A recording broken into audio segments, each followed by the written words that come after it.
Welcome back to the My Latin Life podcast. Today we're back for a part 2 with Stephen's story. We decided to break it up.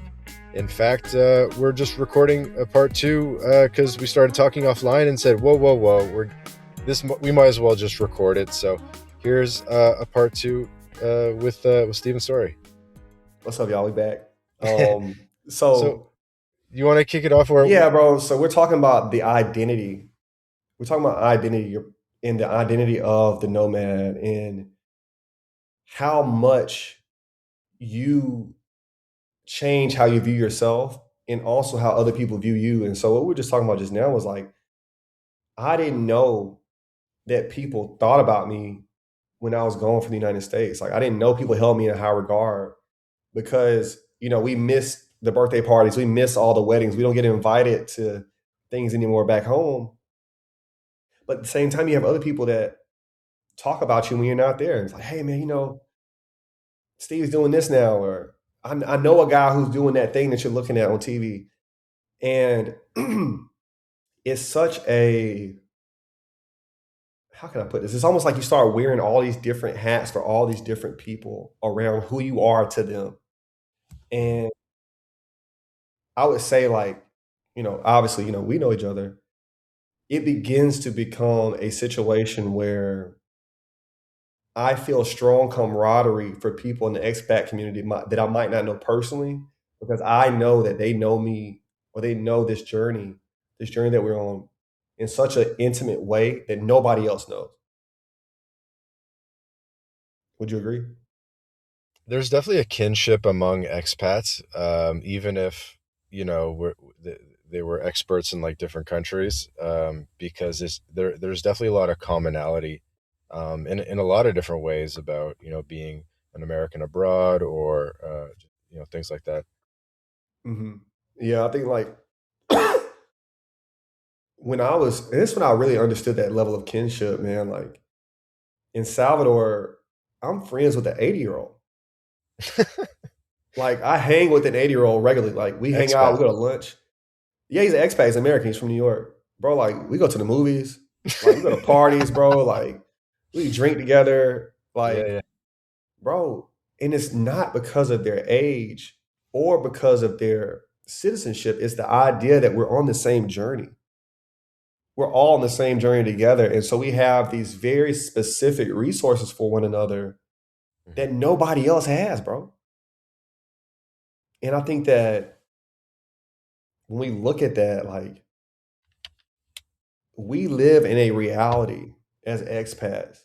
We live in a reality that so few people live, man. Mhm. And that's what like makes me really grateful. It makes me happy sometimes, man, because it's like it's how can I put this, bro? It's like you're playing a video game. It is. I mean, even I had a flight yesterday and I was at the bar, and the guy beside me was American expat in Thailand, and I've never Yeah, even been to Thailand.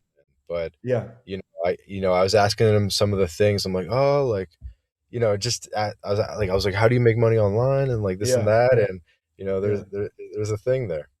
yeah, man. Like I got a call last night, and we were talking about visa requirements. It's an American woman I know down in Brazil. She's trying to get one of her visas with her. It's like, Steven, how do I do this? She was all worried and everything. I was like, well, no, all you gotta do is this, and this. You're never having that conversation with anybody else about a visa, bro. Like, you're just not gonna have that conversation. Um, in all the type of small favors we do for one another. I'm sure you've brought something from one country to another country for somebody before. A little bit, Hey, mostly bro, can you pick this cigars. up for me, man? Hey, can you do this? Can you, like, bro, I brought some of everything back from the States to Brazil, and it's just like, Oh man, it everybody's builds that asking for the camaraderie. iPhone. You said what? Everybody's asking for an iPhone. Oi, irmão, você pode comprar um iPhone pra mim? Uh iPhone huh. 15. Uh huh. It's man, it's but just kind of go back to that identity. Identity is the story that we're telling ourselves about ourselves, Hmm. right? And if we challenge who we are through experience and self-talk, we can change who we are. And I'm not saying changing your morals, changing what you like, or the people you're around. I'm not saying that. What I'm saying is that I'm gonna use myself as an example. I am a guy from West Alabama, born in the 80s, and my dad's born in the 50s. I'm gonna take over this family business. That's the story I told myself for so many years. And then I was like, it could be a little different. I could be something different. And so this is how we got to understand the world, guys. I want you to understand the world through the five senses. That's what the brain is. So we can change our brain by changing how we consume the world through the five senses, through what we eat, what we listen to, how we talk, what we touch, what we see. Right? We actively begin to change our brain. And so by changing or having new inputs, we get new outputs. Right? Like I've watched people who were scared of the ocean move to a beach city and they swim every day now because they changed how they consume the world. They changed the story they told themselves about the world. Mm-hmm. I have met men and women in their 50s, 60s, and 70s pick up a second language in 6 months because of the story they told themselves. Mm-hmm. I've heard people say, man, I can never learn another language. But then I see other people say, I'm hyper independent. I'm going to figure this out. And next thing you know, they're speaking a second language, right? Like you would be surprised who you can become by changing the signals you allow your five senses to react to. And Yeah, like going abroad is an easy way to update your character because you're learning a language, which is like one of the biggest sort of pillars of upgrading your character as a human. Mhm. And then maybe you'll even pick up like a new sport or two as well, and you'll Yeah, probably get better at social dynamics and so forth. So it's yeah, like it is kind of like a life hack to upgrading your character. yeah.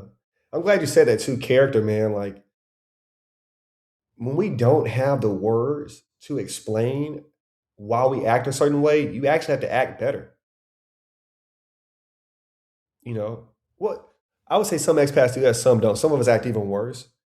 But I think the ones that have they're more conscientious, we tend to have a higher level of character within an expat group and within our groups of friends from these other countries. Because I think one thing I realized, like, I saw people that I was hanging with before I could speak Portuguese, and I noticed how well they treated me before I spoke the language. And once I spoke the language, I realized they were actually really nice people, Mm. right? But I just couldn't talk to them in the beginning. Um, and it's like we are judged by our character in ways that we can't even see, man. So it's like one thing I realized too. Again, this is about identity, bro. When you are an expat, bro, especially if you're going to be around for a period of time, people see you who you don't even know. Like you don't even know that person is seeing you and watching you every day. It might be the cashier, it might be the guy at the gym or the girl at the gym or whatever. Mm. I remember I had been just living life, bro, and I met a mother and a daughter, and she said, "I see you all the time." I was like, "What do you mean?" She's like, "Well, you're a foreigner. I can just tell you're a foreigner. And I just see you all the time." Thankfully, I wasn't being a dumbass or a jackass or anything, so it was all good. Mhm. And it was a good encounter. But I still like to say, man, it's just like wherever you go, there you are, and you're gonna get a lot of time to soul search, bro. There's gonna be a whole lot of soul searching going on these expeditions you go on this path, bro. Mhm. And I'm immensely thankful for that time alone to do the proper searching, to ask myself questions and wait for answers. Um, because, bro, when you're at home, man, like when you're back around your friends and all that stuff, bro, life is on autopilot. You'll look up 5 years just went by, dog. 5 years will have went by and you didn't do shit. Interesting, Mhm. you know. And we don't get but so many of those cycles right before it's over. You feel me? Mhm. Yeah, this goes back to something I mentioned in part one, which is that time slows down, Yeah, yeah. which it's really the autopilot idea. It's like when you're living abroad, you're a bit more mentally challenged. I phrased that wrong, but You're right. you know you have to, but you know you gotta figure out how the grocery store works and how to do all these basic things again, and things work different. And it's good to get out of autopilot. Like it's true when you live in the same city for like 5 years, like it can really feel like a flash in some ways. But when you live abroad, like you just yeah, time slows down, and you just, I feel like you remember a lot more. Hmm. Yeah, I would think so too. I think you remember more and you're much more intentional about everything, man. Like, because you start thinking about things like in different time periods, like, hey, I got this Airbnb for the next 3 months. Well, I better do something in these 3 months because I'm Yeah, not going to just rent something for 3 months and be fucking around. exactly. Yeah, you You know, maximize your months. hey, I got a 90-day visa in this country.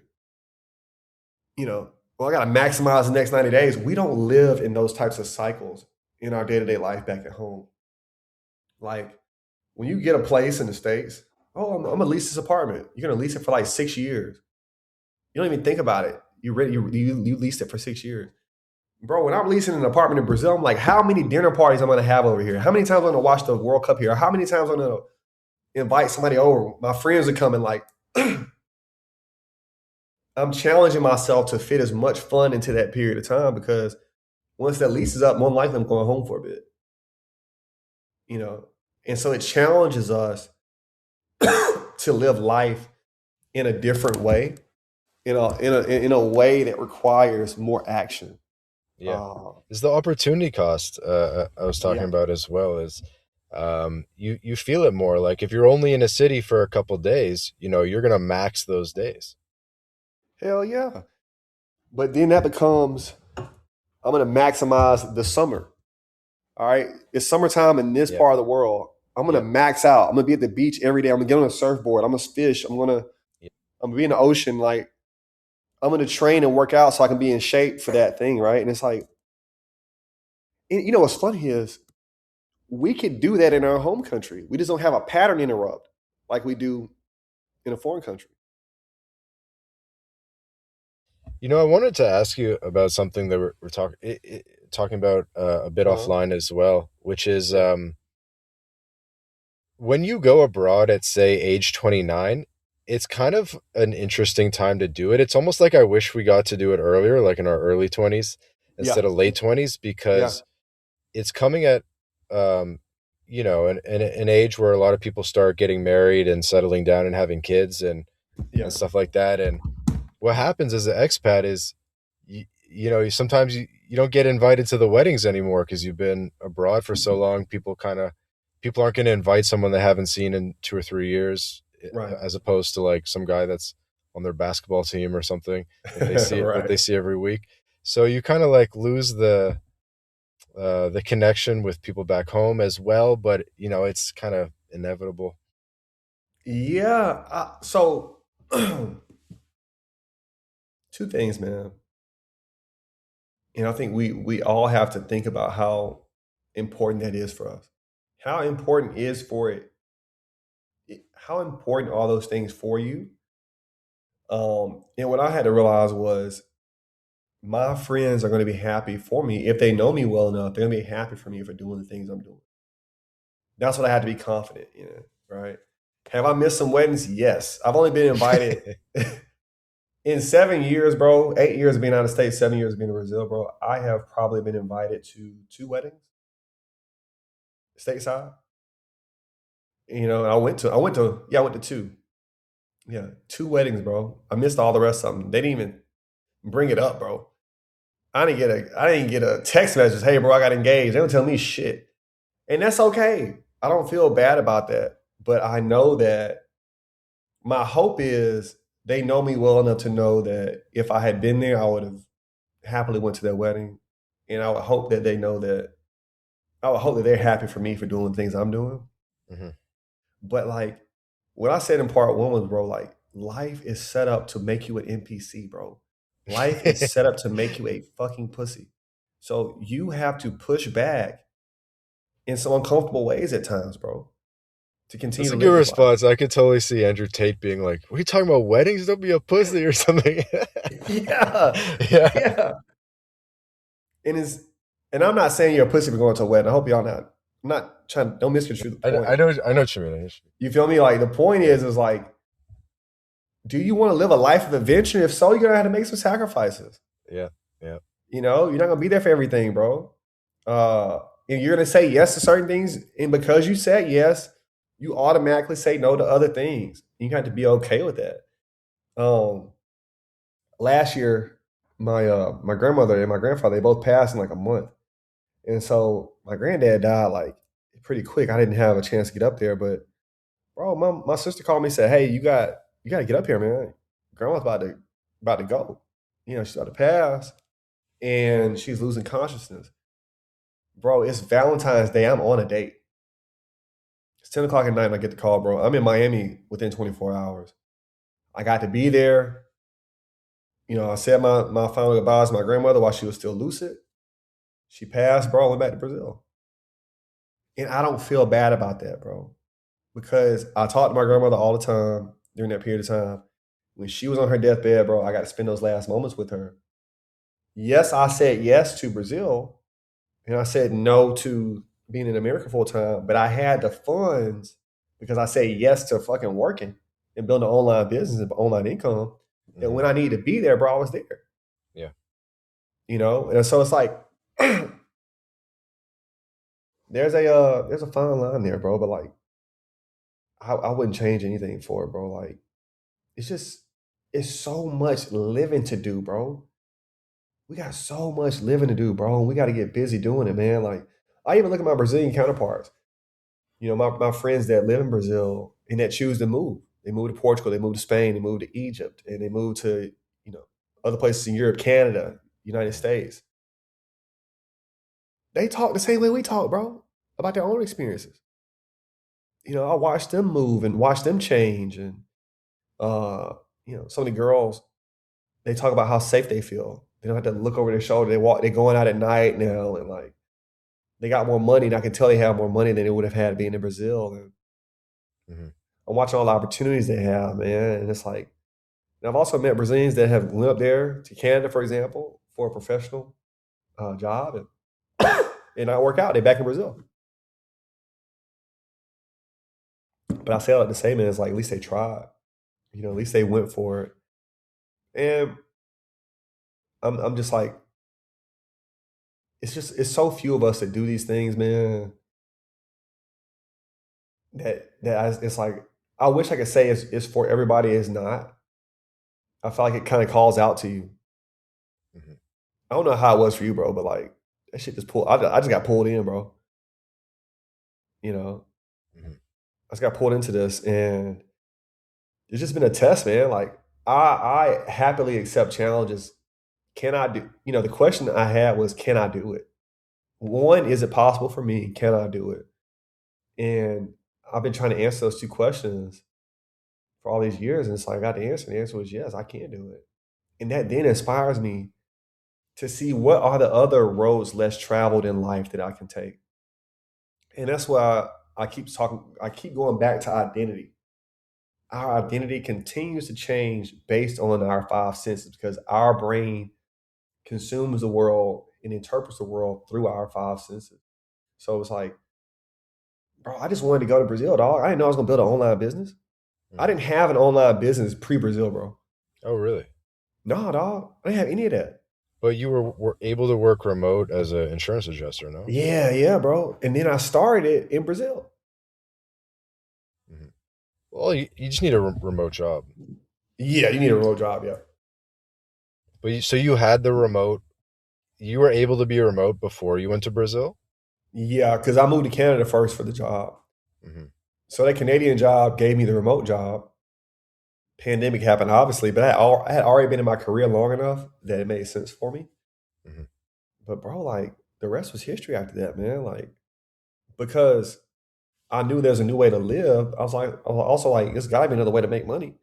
hmm And that's where the online side of things came from, bro. And that shit just took off, man. Like, Okay, and so the that's what, fact that you had a remote job and you were making money through the yeah, computer essentially kind of opened yeah, up your brain to the idea that it was possible and that you could also have side hustles. exactly, bro.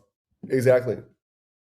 And so then my constraint after that was I'll only work in a way that makes money on the phone or on my computer. That's it. Mm, If I can't make money on my phone or my computer, if I need to be present, if I need to pick up a box, if I need to do any of this shit, I'm not doing it for money. And those are my parameters. Those are my constraints around the goal of continuing to live outside the country. And I just went with it from there, man. how do you feel about that now? I'd be curious because I get the inspiration 6, 7 years ago, but when you've been remote a long time, like I have, part of me is like, wouldn't it be cool having an in-person job and like, brainstorming and talking shit with people? You know, I had a team of 20 that I was managing in 2024 and 2025. And I came back to Alabama for 6 months to do that. It was cool for that period of time. I didn't long to do it any longer than that, you know. Mm, Like it was cool to like see different personalities every day and mhm. you know Have to do iterate the, on the ideas. coffee routine and all that. Yeah, How was the that was cool. weekend? Yeah, that was cool, bro. Like, but I really enjoy getting the acai and walking by the beach and checking my emails and then having some money drop while I'm at the gym. And that's it for the day. Like that, as much as I scratch that itch, I don't have that strong desire to, if I did it again this year, that'd be cool, but it's been almost a year and a half since I did that. So, um, to your point, I do agree with you because we are social beings, right? Um, but I would say that like, nah, bro, nah, dog, No I in don't need person it. stuff like that. Yeah, At least man. not a traditional in No, person. no, not a Yeah, yeah, thing. yeah. Not, and if I did it, I'll have to be the boss. That's Mhm. the only way I can do it, bro. I'll have to be the boss. I couldn't be like a W-2 employee. I wouldn't want to at least. I think you kind of have the perfect balance where you have, contract jobs that you do with the insurance adjusting, Yeah, and then you also have some side hustle or business income as well from information and all the stuff you do online. So I think that's a really good balance for people yeah, because sometimes the job goes bad or sometimes the business goes bad, and to have a second stream to rely on. yeah. It helps, man. It helps tremendously. But I would also say too, just real quick, like guys, I want y'all to understand something. I did not do this shit on a whim. Like I planned.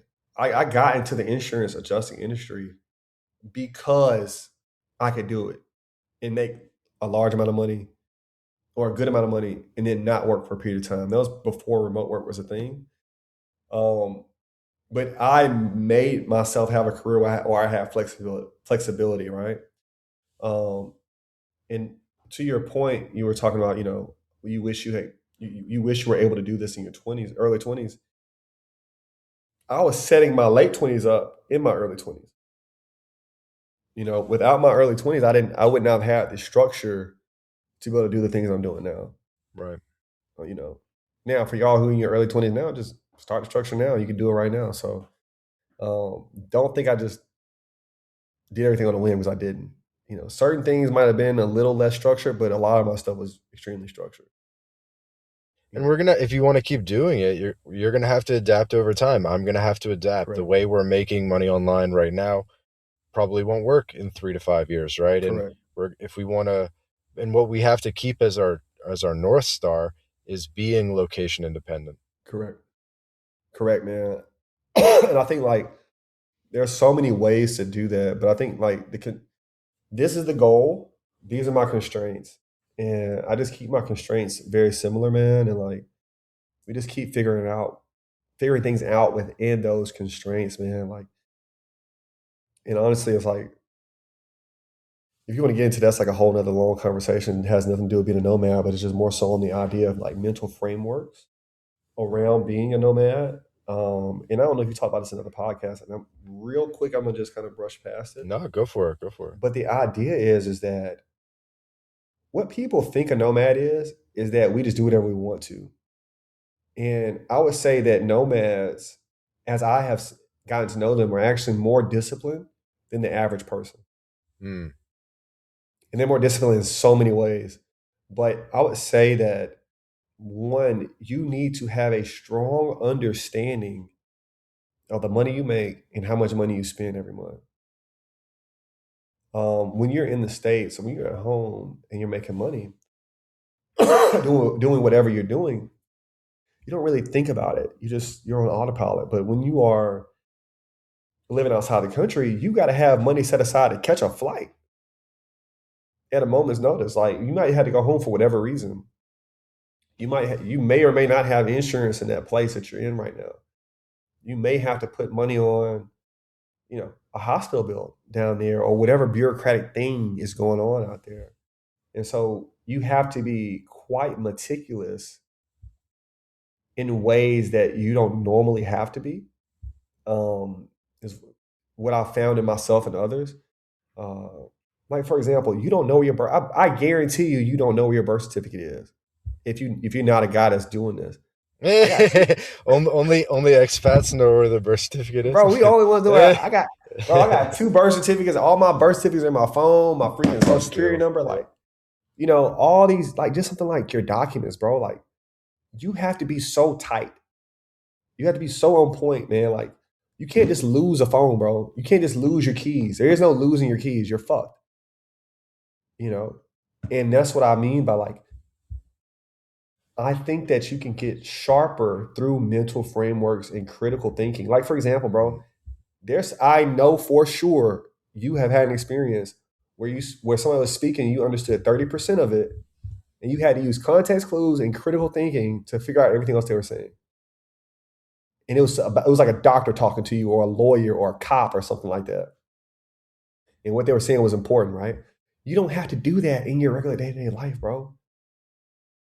You just don't have to do that kind of stuff. So it is like, life on hard mode, and it's easy life mode on in some ways. It's super life on hard hard mode mode, in other bro. ways.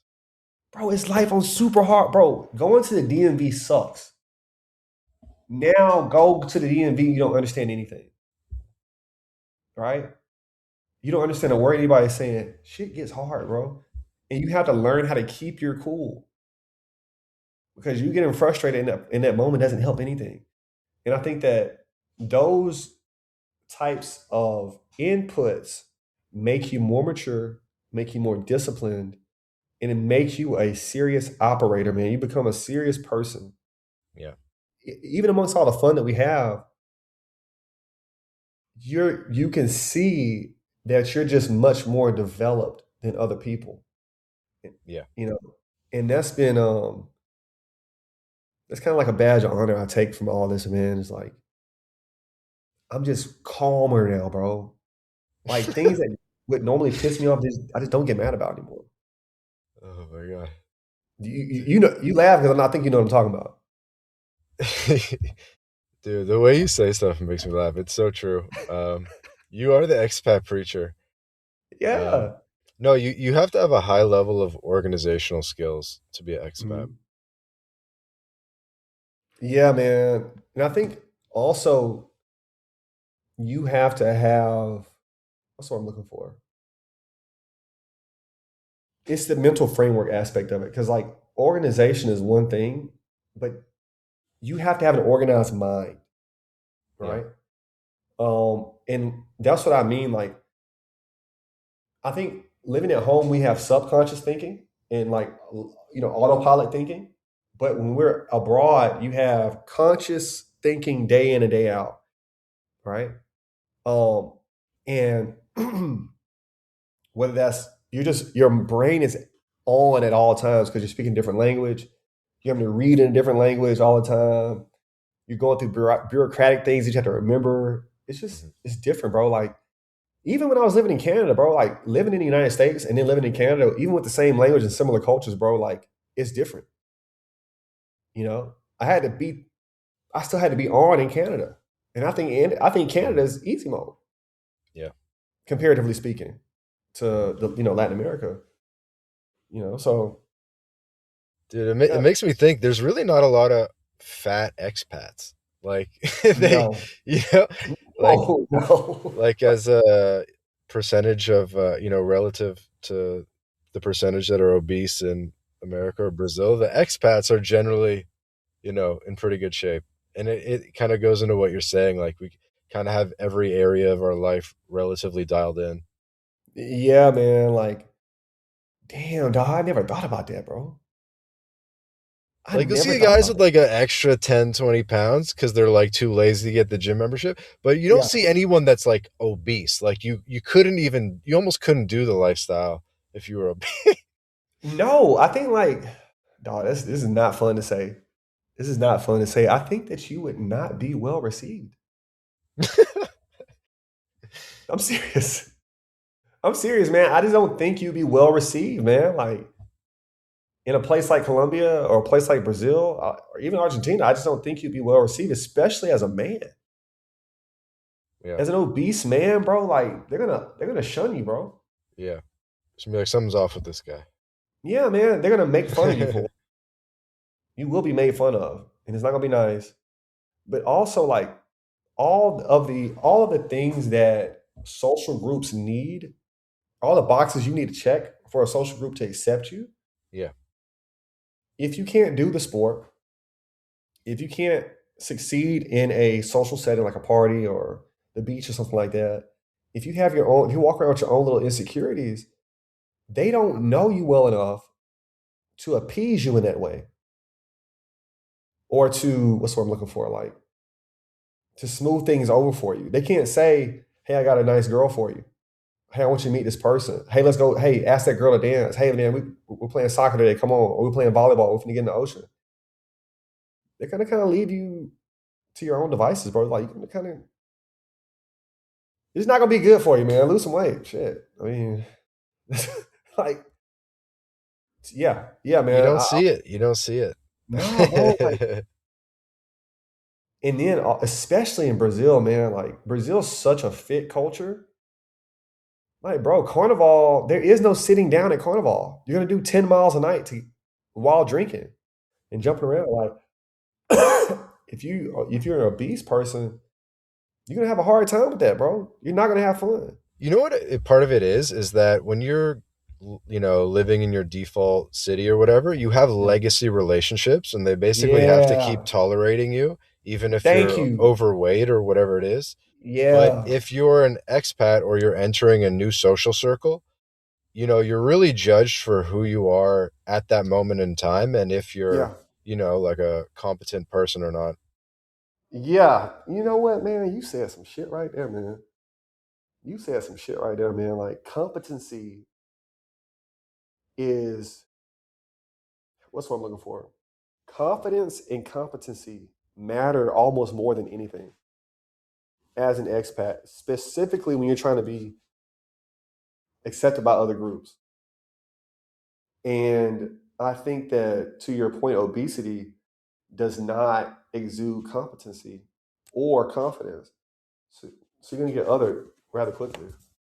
Yeah, and that obesity is just one example there, but it could Yeah, be it is, anything of that's course. like off about your personality. Like if you're too confrontational or like whatever it is, right? Or you're too cheap or like, Yeah. then, you know, it's like people don't have to tolerate you. So I think it like forces you to kind of like come to terms with, weaknesses and your personality and who you are. Those Um, deficiencies, yeah. yeah. Damn, you said something right there, bro. Damn, you. Yeah, yeah. I completely agree with that, man. I think that, but that's part of that soul searching, right? The idea that, hey, man, maybe I am being too confrontational. Let me chill out. I'm not going to be able to have friends if I don't stop this. That deficiency that I have in my personality, right? Because for me, man, those first few years, man, I was confrontational at times when I didn't need to be. Um, and it caused it caused some issues, man. Some of the things we talked about in the last podcast. I had to reel that in, bro. Not that I was going to be fighting anybody. It wasn't anything like that. But I just, because people don't have to tolerate you, you have to become more tolerable. You have to have a more pleasing personality, for lack of better word. Um, yeah, man. That's. But that goes back to the identity. It's the identity thing we've been talking about this whole time, bro.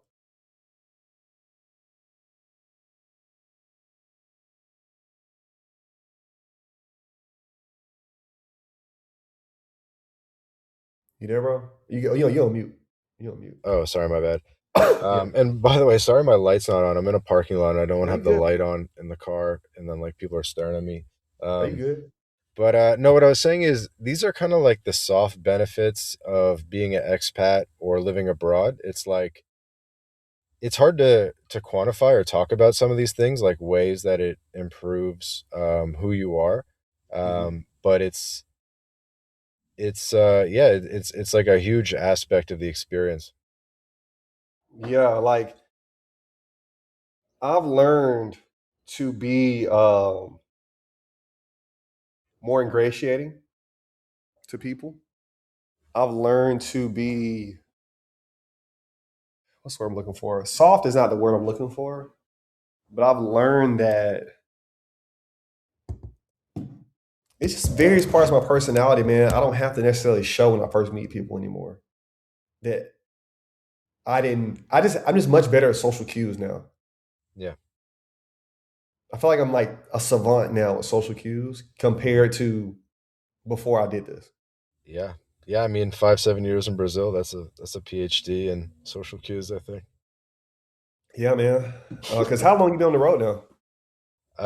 Since like 2018, 2019. So we're the same, around the same age in this journey, man. But it's like, especially for the guys and the girls who are putting themselves in social environments, man. Like I went to dance class like right before I left, and this dance class was the dance class I went to when I first got to Brazil 7 years ago. And that class used to be so intimidating to me, man, because one, I'm dancing with all these Brazilian women. I didn't speak the language at that time, and I did not know the dance, right? And I remember I would have, it wasn't anxiety, but I used to be in my head a lot at these dance classes. Mm. Um, so I come back 7 years later and, I see everybody, oh, Steve, what's up, man? Hey, how you doing? And it's a whole new set of women that I'm dancing with this time. But now, because I know the dance style, I know the language, it was just so much easier for me. Like I didn't have to think about anything.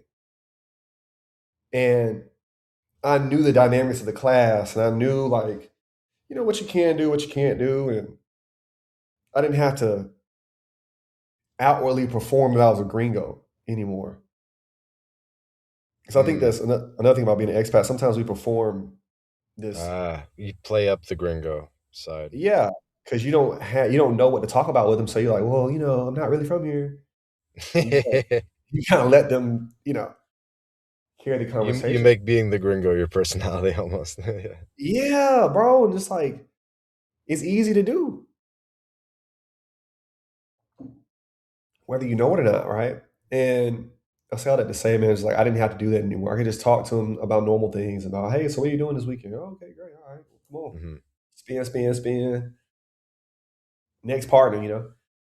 And bro, like that's just the maturation process of, expat life, for lack of better words, man. Like we go through so many identity shifts and you can't necessarily see it until you go back to old environments or you meet people you met when you first got there or you watch old videos or look at old photos.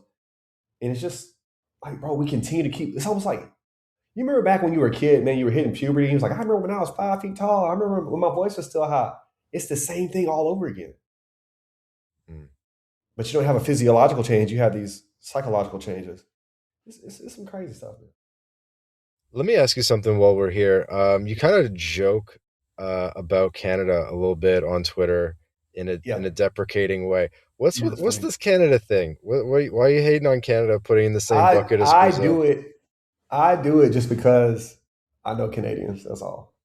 That I just do it is because I know Canadians. Literally, that's literally the only reason why. I love my time in Canada, bro. I had a great time in Canada.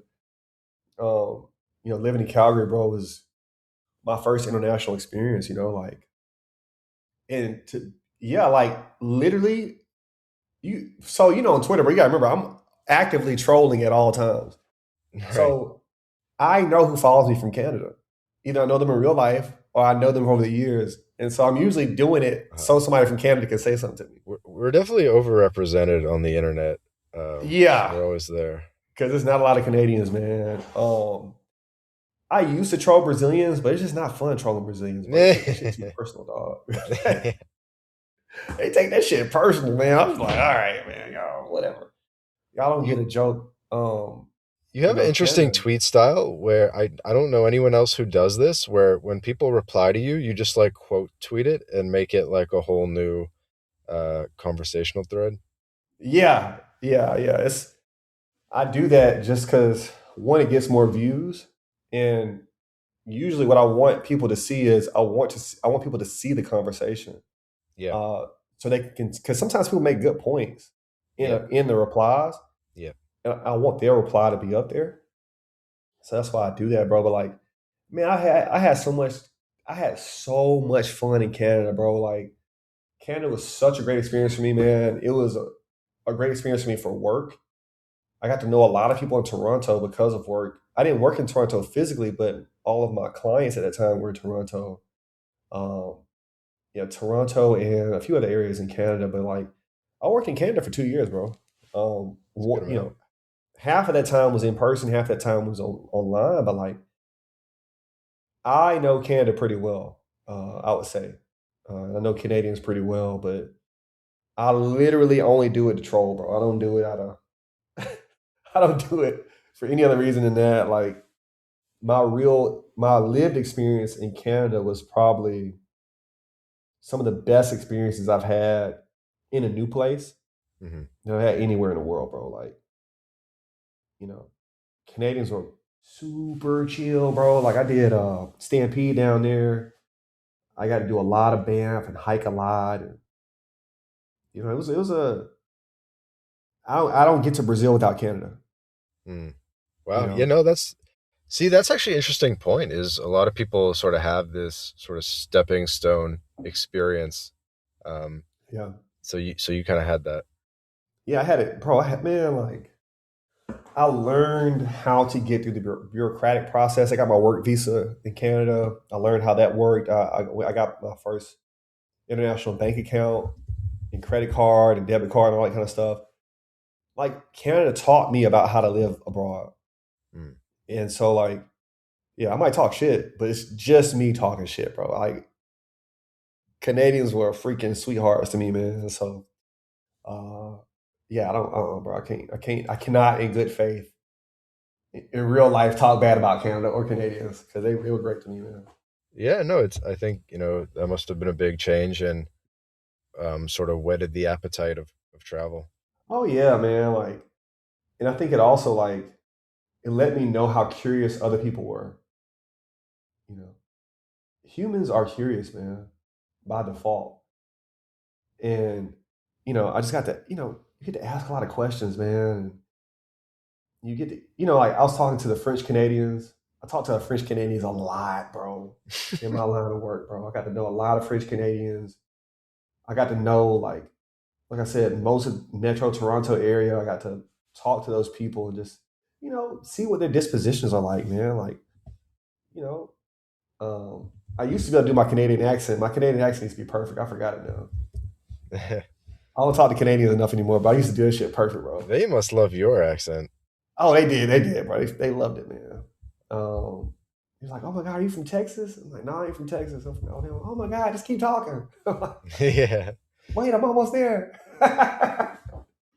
it was it was cool, man. It was cool, bro. Like eating poutine. Poutine is it poutine or pudding? that's it. Yeah, poutine or Bro, that poutine. shit is fucking amazing, bro. It's good. Okay, It's I have a random question for you. yeah. Do you know who Jim Rogers is? No, I never heard that name before. Who's that? I was just wondering if he was an early influence, which I guess not, but he's from Alabama, Okay. Demopolis, Alabama, and he went to Mm-hmm. Yale. I know Uh, Demopolis. Demopolis, okay. Yeah. He's someone that influenced a lot of people to become expats and sort of do what we do. Mm-hmm. He wrote, I can send it to you offline. I was just curious. I was just kind of throwing a random That's shot in the interesting, dark bro. there. That's interesting. I never heard of him, man. I think one of the reasons I don't actively talk about other people being expats is just like, bro, this shit is hard, dog. So I don't want people. I I don't always want to encourage somebody to do something that's actually quite difficult. Hmm. As much as I say it's easy as book a flight and book an Airbnb, all the thoughts that come before that and the thoughts that come after that, I think are quite difficult. All the questions you have to answer to yourself, like, is this worth it? Like, I'm really about to do this shit, bro. Like, I think that can get hard, but yeah, man, this life, bro. If all I got was this, and I had to live in the States from now on, man, it was worth it. It is. I think even in the US, it'll help you in like sort of a roundabout way. Like you might think that you would have been more successful had you stayed in the US. Mhm. And though that may have been true, I think having the Brazil experience will also now make you more successful in the US because you have a more Yeah, unique story to tell, and yeah, that'll allow you to kind of like get into different groups or dinner parties or whatever that you might not have gotten into if you were just like if we met and you were just like a normal guy from Alabama that was doing insurance adjusting, and we could talk about basketball, I guess. yeah, But now that you're doing online business stuff, you lived in Brazil in 7 years, and I met you in your current state. Now, like, there's more to like in common, and even someone that's never been to Brazil, they just like respect the, sort of adventurous life aspect of it. And yeah. I think this will allow you to ultimately be more successful than if you stayed. I completely agree with you, bro. I completely agree with you, man, because like that's what I was. That's exactly what I was before I left, bro. I was a dude from Alabama that was in the insurance industry. Boring. Boring. Like, and now, I'm a guy that has a paddleboard and I go spearfishing on the weekends and do capoeira, bro, and I dance with Brazilians. Like I've done carnival 5 times, been to the biggest party in the world 5 different times, bro. Like I was at a party with 1 million people in it this year. Like, I saw Travis Scott in Sao Paulo. Like that's crazy, bro. Like, I was a guest of Lauryn Hill and we hit, bro, dog, that Lauryn Hill shit was so crazy, bro. Bro, Odell Beckham's there. Odell Beckham Jr., the NFL guy. He's there at the club. And it's just like, how am I a guest of Lauryn Hill, bro? I get free tickets to this huge event, bro. It's huge Mm. festival, man. It's like a 3-day festival, whatever. And I get invited by Lauryn Hill, bro. Like, I'm getting picked up in a Sprinter van, driving all around Sao Paulo, bro. We drinking for free, man. Like, backstage, bro. Like, and it's because I differentiated myself, Hmm. to your point. And like, that's why I keep stressing identity, man.